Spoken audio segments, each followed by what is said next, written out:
Samantala, isang nanay ang nananawagan ng tulong para sa kanyang kambal na anak. Ang mga bata kasi parehong may epilepsy. Para bigyan ng mukha ang balita, Mobile Journal, Yeda Pascual. PWD at solo parent ang isang ina na nakilala ko sa Agoncillo, Batangas. Mag-isa niyang binubuhay ang kambal na anak na parehong nakaratay.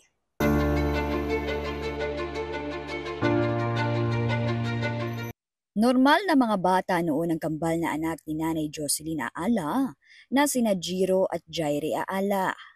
Pero habang lumalaki ang mga ito, nagkaroon ng malaking pagbabago.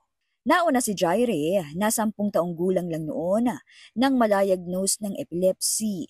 Makalipas lang 2 taon, sumunod naman si Jiro na nagkaroon din ng kaparehong karamdaman. Nung una po, sabi nila nakitaan na parang may lahi daw po yata. Dahil yung pinsan po nila, binata na po nung nagkaroon po din ng ganitong sakit. Sabi generalized epilepsy.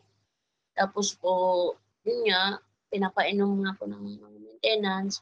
Halos po ng pangalan ng epilepsy na na-diagnose sa kanila.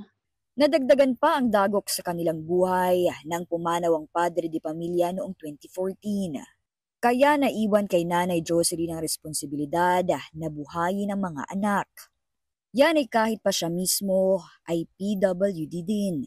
Parang alos yung katawan ko po ay bibigay din, pero hindi po pwedeng bumigay. Dahil wala po alaga sa kanila. Natatakot ko ako na baka isang araw gumising na lang ako wala din. Hindi makapaghanap buhay si Nanay Jocelyn dahil walang hahalili sa kanya sa pag-aalaga sa mga anak. Mas mahirap na rin daw ang sitwasyon ngayon dahil tuluyan ang hindi makatayo ang kambal. Sabi ko po sa mga doktora na hindi na po kami makakabalik sa pagpapacheck up.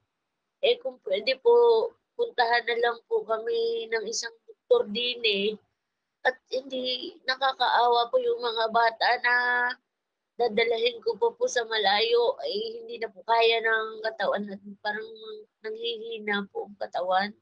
Hindi awa po naman ng Diyos noong po 2 linggo na po nakakalipas may nagpunta naman po na palliative din at ako po ay inassiste.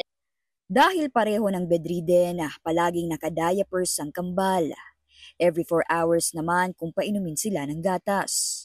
Ang mga gamot, 6 na klase rin.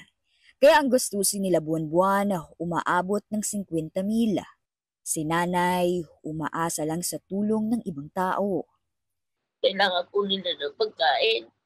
Yung pong isang box doon na gatas ay 2.5 inaabot. May kailangan pa rin po mga diaper, underpads, wipes, mga tissue, tubig.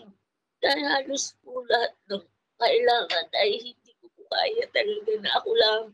Kaya po humingi po ako sa inyo ng tulong. Ako po sa Mobile Journal Yeda Pascual, nagpapaalala na ang bawat may karamdaman ay kailangan din ng kalinga.